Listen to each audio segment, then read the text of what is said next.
Hi, I'm Lachlan from B Medical. Today I'm going to be demonstrating a number of BMC products for your information, care on the products, some features of them, just to give you an overall understanding of how the BMC products operate.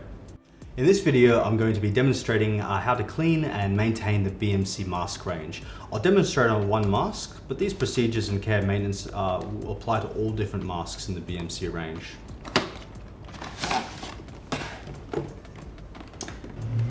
So the first thing you want to do before cleaning your mask is just check it to make sure there's no damaged components, no cracks in the plastic or anything like that. The mask cushion is still sealing correctly. Just inspect it, all the different components. Remove the cushion from the frame, and take the short tube off if there's a short tube, headgear as well, and the frame.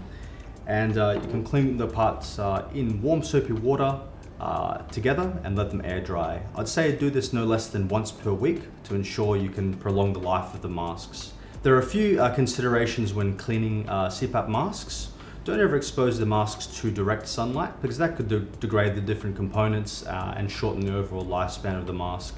As well, don't ever put any mask components in a dishwasher because that could damage the components and again shorten their life. All BMC masks are ultimately a consumable item, so the components need to be replaced regularly to ensure their integrity.